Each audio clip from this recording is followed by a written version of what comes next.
On a plutôt des habitudes. On est bien sûr le repère et je pense que pour tous les Nantais, c'est le même repère, c'est la place du commerce, la Fnac. On se retrouve tous devant, devant la place du commerce. On peut prendre un verre sur les bars, etc. Ensuite, on peut aller sur l'île Feydeau, donc rue Kervégan. Et à pied, bien sûr, on a laissé la voiture, parce que la voiture dans le centre-ville, il ne faut plus. Juste à côté de l'île Feydeau, il y a le skatepark. Le skatepark est un endroit où tout le monde se rencontre, joue ensemble, etc. Le CHU juste à côté, la fac de médecine, donc forcément, c'est très étudiant. Tout le monde s'assoit pour discuter avec ses amis. Puis en fait, au final, on se rend compte que différents groupes d'amis se lient. Et puis en fait, après, ils discutent, etc. On partage ses souvenirs, on partage son vécu, on partage beaucoup de choses en fait. Donc oui, c'est un lieu de rencontre. Surtout ce carré de pelouse, parce qu'en fait, il est très exposé au soleil. Il y a une très belle architecture devant, parce que les immeubles à Nantes sont de traviole, sont de travers, et du coup, c'est ce qui fait aussi ce charme, donc très lumineux. Et puis surtout, avoir un carré de pelouse comme ça fait vraiment très naturel. Et un petit Manhattan. Et puis du coup, après, on bifurque sur la place Royale. Des fois, à se poser, à s'asseoir 2 minutes autour de la fontaine. Même on se dit rien, etc. Mais au moins on profite du moment. Surtout que c'est un quartier, c'est une place qui est assez ensoleillée, donc qui est vraiment agréable. Le pavé est très agréable et on est entouré d'immeubles. Puis c'est un point de repère aussi. Même par exemple quand la France avait gagné au rugby sur la Coupe du Monde contre la Nouvelle-Zélande, c'était Place Royale le repère. Tout le monde était Place Royale. Ça se baignait dans la fontaine, etc. Donc la place Royale, c'est aussi un centre, une place pour moi qui est très importante. Nantes ne se satisfait jamais, toujours en transformation, on ouvre toujours à d'autres éléments de culture, on est toujours en travaux, etc. Mais c'est ce qui fait le dynamisme en fait, de la ville de Nantes. Et, euh, et c'est très bien pour les Nantais, parce que du coup, ils peuvent, par exemple, ou soit s'exiler même autre part que Nantes et revenir, et puis c'est toujours changé, c'est toujours en mouvement, et puis bien sûr expérimental, parce qu'on a le Royal Deluxe, etc. C'est unique. Donc je pense qu'un Nantais est très fier d'être Nantais. Ce qu'ils veulent faire de l'hypercentre nantais, c'est vraiment un endroit convivial et ouvert sur les commerces, ouvert sur la culture, où l'humain est la priorité. Et je pense que c'est ce qu'ils font et c'est ce qu'ils vont réussir.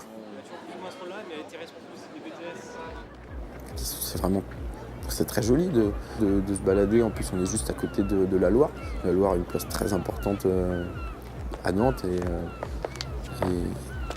se balader avec les anneaux de Buren éclairés en pleine nuit, c'est magique, c'est un rêve.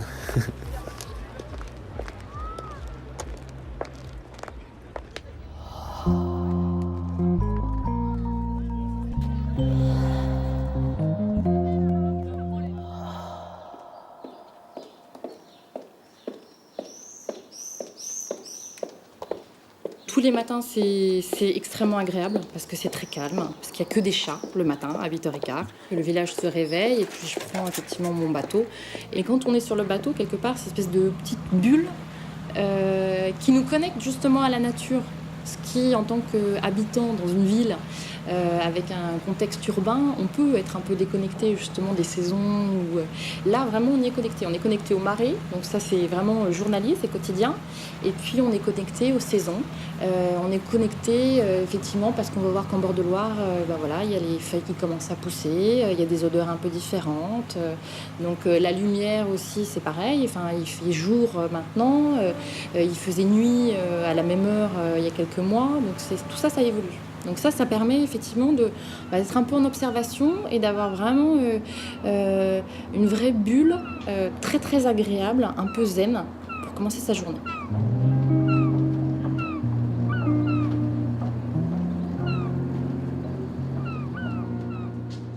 moi, ça me fait plaisir d'habiter dans une ville où, effectivement, il y a autant d'entreprises et de jeunes entrepreneurs, qui ont des idées, qui ont des initiatives, qui ont des envies et de me dire que je suis dans une ville où ça bouge. Il y a un esprit d'initiative à Nantes. Donc qui se retrouve effectivement dans une certaine audace, qu'elle soit économique, qu'elle soit culturelle, qu'elle soit voilà, à tous les niveaux. Et c'est vrai que ça, c'est assez agréable. Parce qu'on est dans une ville, on sent qu'il y a des choses qui se passent. Et on en est acteur. Et on a envie d'être acteur de ce mouvement et de construire voilà, l'avenir de la ville. Des choses peuvent se passer dans cette ville, même voilà, mais qu'elle peut être surprenante sous ces airs un petit peu, peut-être un peu noir et blanc, avec ses toits gris, un peu quelquefois bruneux avec son petit crachin, mais il peut se passer des choses.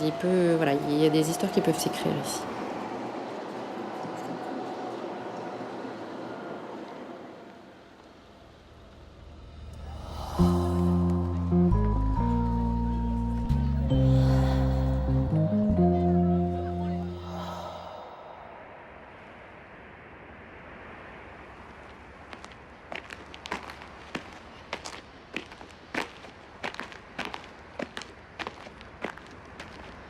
Je suis né à Nantes. Je suis né à Nantes. Là. Ensuite, je suis parti, évidemment, j'ai l'armée, tout ça, pendant la guerre et tout. Et ensuite, retour à Nantes. Voilà. J'étais d'ailleurs très fervent de Gralin, parce que je suis tout à fait des musiques classiques.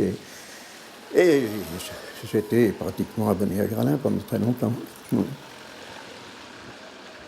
Pour les gens qui habitent tout le long de ces endroits de circulation, hein. C'est très, très pénible d'avoir continuellement des voitures à passer, surtout sur certaines rues, disons, qui ne sont pas très très larges. Je pense qu'un peu moins de CO2 en ville, ça me plaît beaucoup. Ça me plaît beaucoup, très certainement. Bien que n'y habitant pas, mais je pense que c'est certainement une avancée.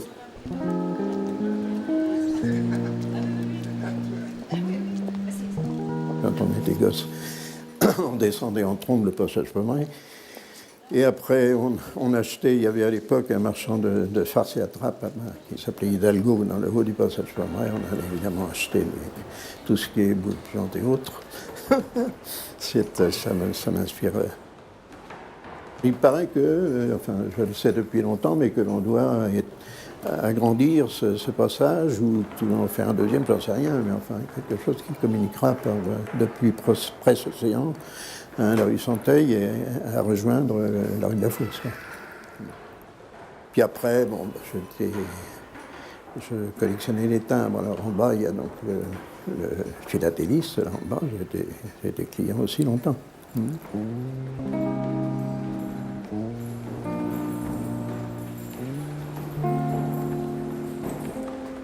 Tout ce qui améliore un petit peu Nantes m'appelait. Quelquefois, il y a des choses qui me semblent absurdes, mais enfin, ça vient de mon âge, et puis je suis un petit peu, disons, aussi classique, quoi.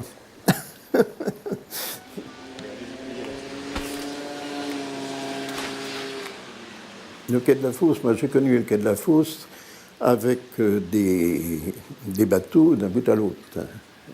2 mois, 3 mois, etc., qui a été allongé comme ça jusqu'à l'Ermitage. Hein. Le quai de la Fosse, c'était vivant, c'était très vivant. Les dockers, et tout ça, c'était absolument extraordinaire. J'y allais régulièrement avec mon grand-père. C'était une des promenades favorites sur le port.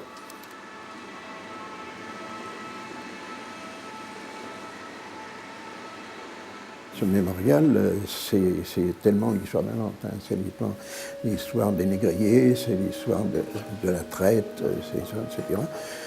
Moi, j'approuve tout à fait ce qui a été fait pour rappeler à chacun qu'on a été, pas personnellement, mais en groupe, un peu responsable de cette traite.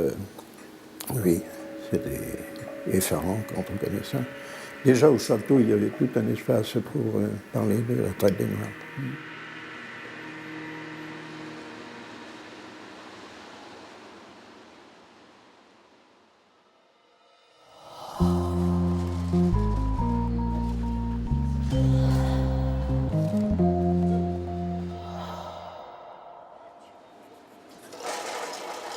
Moi, j'ai choisi ce quartier-là parce que ça correspondait à mon état d'esprit. C'est-à-dire, j'aime le côté près de l'ancien, près des châteaux d'Aigues de Bretagne. J'aime cette clientèle-là qui est un peu, comment dirais-je, musicale, voyageur.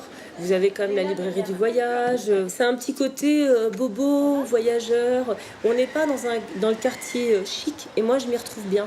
C'est vrai que j'ai une clientèle en plus très touristique, j'ai des étrangers, j'avais des Allemands, etc. Donc arriver dans une ville qui est belle, où les commerçants sont épanouis et les clients aussi, je vois pas où ça peut coincer. Si en plus on leur propose voilà, des choses artistiques, ça peut que être pour le meilleur, quoi.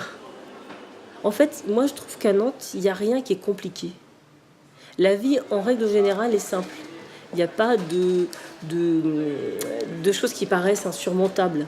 Tout est surmontable. Vous dégoûtez, vous? Et dans les gens, il y a cet aussi optimisme qu'on retrouve. Donc moi, c'était vraiment une ville, je suis très sensible à tout ce qui est énergie. Et c'est une ville, quand je suis rentrée dans la ville, je m'y suis sentie bien tout de suite. C'est une ville qui a taille humaine et en plus qui donne les moyens culturels de créer une dynamique et une fantaisie.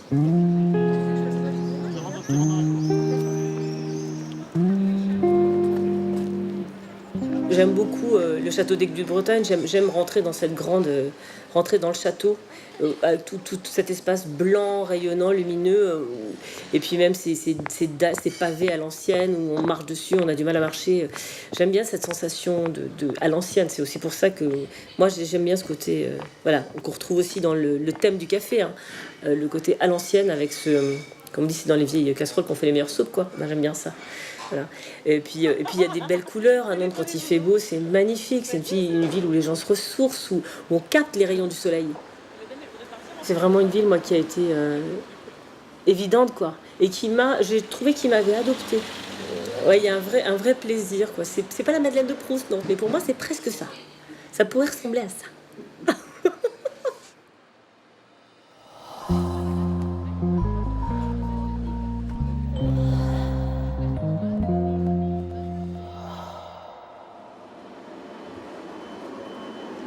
Malheureusement, les moments de rêverie, ils sont pas tellement en tramway parce que, comme tout le monde, j'ai mon smartphone en poche et quand je suis en transport en commun, je passe mon temps à consulter mes mails, envoyer des textos ou lire les infos. Et je suis finalement beaucoup moins attentif au paysage quand je suis en tramway que quand je suis en vélo, où c'est encore heureux, j'évite d'envoyer mes mails, donc je suis un peu plus attentif à ce qui se passe autour.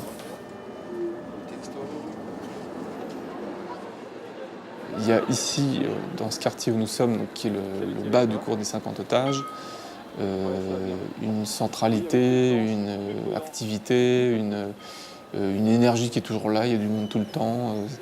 On a à la fois, nous, vu sur le cours, sur les terrasses de café quand il fait beau, il y a un peu de verdure, il y a les transports en commun, on est à 2 pas de la gare, on n'est pas très loin de chez nous les uns les autres. L'endroit est idéal. Enfin, déjà, il est idéal au sens où il est pratique, et en plus, il est agréable à vivre. Même le cours des 50 otages, je me souviens très bien de l'époque où il y avait ce grand parking en plein milieu du cours, c'était quand même assez moche. Quand on voit ce qu'il y a maintenant, c'est clairement beaucoup plus réussi. Le rendre totalement piéton, c'est une très bonne chose. Les Nantais comprennent que c'est le sens de l'histoire. On peut être d'accord ou pas avec la façon de gérer le trafic dans cette ville. Ce qu'on ne peut pas nier, c'est qu'il y a une constance dans le discours et dans les actes, et que année après année, ce qui a été annoncé a été fait. Quand on tente rien, il n'y a jamais d'essuyage de plâtre, il n'y a jamais de problème, mais finalement, qu'est-ce qu'on s'emmerde ? Moi, je suis plutôt bouffé. Je suis plutôt bouffé parce que j'aime beaucoup les vieilles pierres du Bouffay. Et puis, il y a tous ces petits bars, ces terrasses, ces petites rues qui serpentent jusqu'au château. Donc j'ai une préférence pour Bouffay.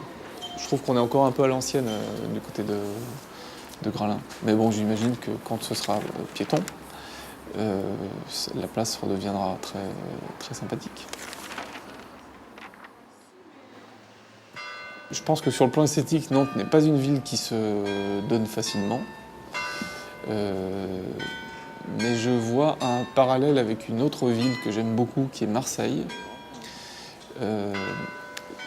Nantes et Marseille, c'est deux villes qui ne sont pas forcément extrêmement esthétiques, mais dans lesquelles il y a une âme. Il y a une âme, et il y a une âme qui est belle. Il faut prendre le temps de comprendre la ville, de la parcourir, et finalement, sans qu'il y ait rien de très spectaculaire, il y a par petites touches un tableau qui se forme, qui est très impressionniste, et qui fait, j'ai l'impression en tout cas, qu'on y est bien, et que quand on y débarque la première fois, on est vraiment attiré par ce qui s'y passe. L'attention est retenue, je crois. Et puis il y a un point qui me tient à cœur, c'est que si beaucoup de gens trouvent que la Tour Bretagne est une verrue, moi je pense que la Tour Bretagne c'est important, parce que ça donne à une ville qui est, en termes de perspective et de paysage, relativement plane, ça donne de la verticalité. Et ça me semble super important qu'il y ait cette dimension verticale à Nantes. Donc la Tour Bretagne, moi je vote pour. Je ne crois pas qu'il y ait de projet de la détruire, ça tombe bien. Je ne sais pas s'il faut construire d'autres, mais en tout cas je trouve ça pas si mal qu'il y ait cette tour en plein milieu de la ville.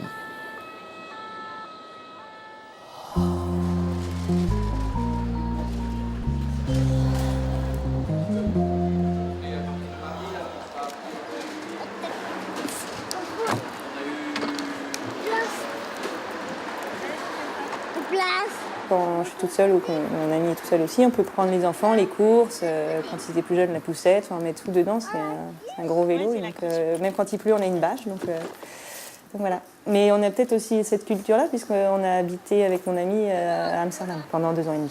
Donc quand on est revenu, on était très très vélo, on était déjà avant de partir. Quand on est revenu, encore plus.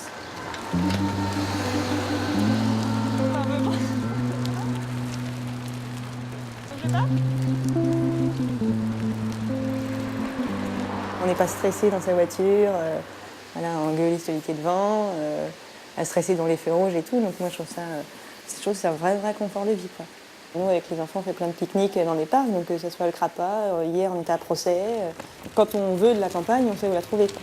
Donc il suffit d'y aller et puis voilà, on met le barbecue dans le triporteur et on part faire des pique-niques. Et puis il y a aussi la mer à Pornic à 20 minutes, enfin, 40 minutes d'ici. Donc je trouve que c'est un bon emplacement pour avoir voilà, la campagne et la ville. Et puis même quand on est sur l'île de Nantes à l'Éléphant, il y a plein de jeux. Il y a aussi une mini-plage, il y a aussi la pelouse verte, la plage verte, on appelle ça, je pense. Voilà.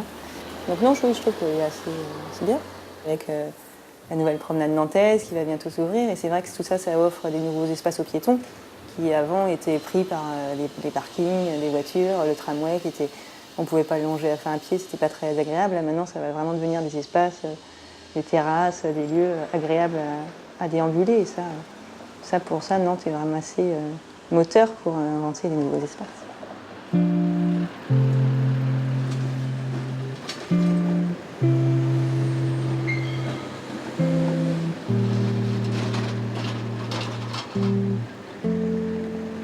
Et là, bientôt, avec le voyage à Nantes, avec l'estuaire, il y a plein d'autres choses à faire, à voir avec les enfants, en famille, avec des copains. Donc, non, pour ça, c'est vraiment bien. Je trouve qu'il y a vraiment une offre culturelle très diverse, très variée, et pour tous les genres.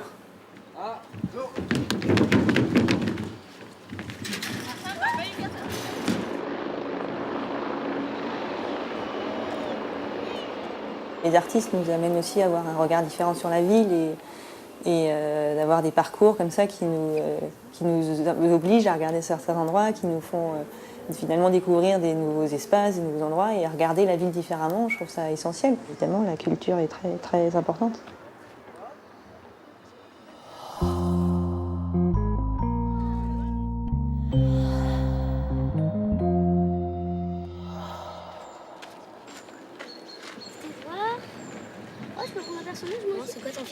J'aime bien aller au restaurant avec papa. J'aime bien aussi aller dans le musée de l'île de Nantes. Et j'aime bien faire des restaurants. J'aime bien jouer dans les jardins qu'il y a, comme celui-là. Parce qu'il y a beaucoup de parcs où c'est naturel. J'aime bien me balader. Faire du shopping. Et aller manger dans des restaurants. C'est tout. Je viens voir souvent, c'est par exemple la petite géante quand elle passe, où il y a encore l'éléphant. Paris, il y a beaucoup plus de monuments, de musées, et voilà. Mais Nantes, c'est un peu plus... il y a moins d'immeubles et il y a plus de parcs que Paris.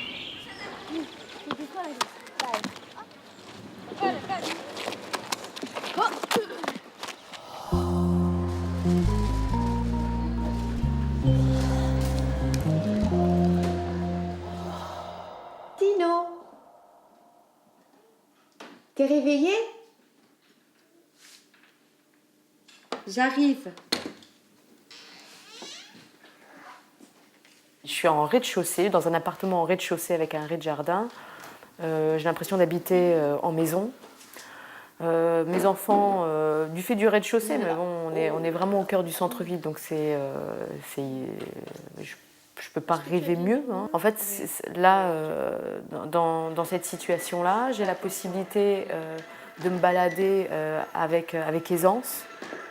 Je ne suis pas tributaire, on va dire, de la voiture, ça c'est énorme. Donc j'ai les tramways s'il y a une urgence, mais sinon je fais tout à pied. Voilà. Donc ça pour moi c'est du confort de vie. Après j'ai tout à proximité, à 2 pas. J'ai la possibilité de promener les enfants dans les jardins. Effectivement il y a les boulangeries à côté. Enfin bon, s'il manque un petit légume sous le pouce, j'ai quand même une supérette à côté. Enfin, en termes de praticité, je ne peux pas rêver mieux. Ce qui me vient systématiquement, c'est une ville à taille humaine. Et en arrivant sur Nantes, il y a eu effectivement un coup de cœur. Il faisait très beau ce jour-là. Mais ça compte quand il y a de la lumière. Mais non, il y avait quelque chose d'assez atypique. Et puis bon, moi c'est venu faire un écho par rapport à des séjours à Lisbonne par exemple. Et peut-être que ce que j'ai senti, c'est le côté marin. Ça m'a vraiment touchée. Et encore aujourd'hui, peut-être que je suis plus à même avec le temps d'apprécier la pluie. Là où au début ça me faisait un peu ronchonner, et aujourd'hui ce brassage, cet air, et il y a comme un embrun certains matins, il y a des moments dans la journée où on sent la mer, et ça me touche. Alors ça fait partie aussi du quotidien. Ça sentait le bon vivre. On était très surpris aussi de voir les voitures s'arrêter pour laisser les piétons traverser. Et il y avait une forme de dynamisme que j'ai senti aussi dans les déplacements. On voyait les gens migrer de la rive gauche à la rive droite. Enfin, c'était étonnant. Et au travers justement de ces mouvements, on pouvait envisager l'histoire. Et ce qui m'a touchée aussi, c'est qu'au mètre carré, j'ai jamais vu autant de belles femmes.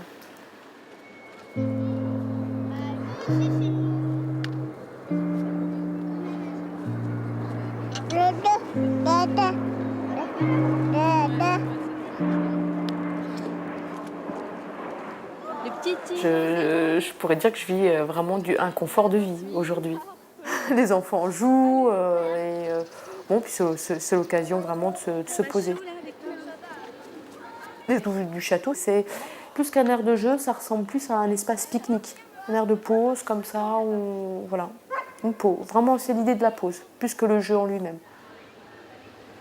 De toute façon, en général, en poussette, on est bien respecté. Enfin, moi, je ne me sens pas en insécurité quand je me balade avec les enfants. Je préfère privilégier les axes où il y a moins de turbulences, tout simplement bon, pour une forme de quiétude, et c'est possible. Et puis quand on va du côté de Gralin, bon, c'est marrant parce que même une terrasse de café, on va se comporter différemment. Je pense que volontiers, au buffet, on est capable de s'affaler un petit peu plus, de poser ses jambes sur le fauteuil. À Gralin, on va adopter une autre attitude, un peu comme quand on porte des baskets ou des talons hauts. Ça n'invite pas la même chose, quoi. Donc on voyage vraiment, c'est un voyage à l'intérieur de soi, hein, mais de toute façon, le contexte extérieur conditionne en partie nos attitudes. Donc en fait, on peut se jouer des rôles aussi à l'intérieur même de la ville.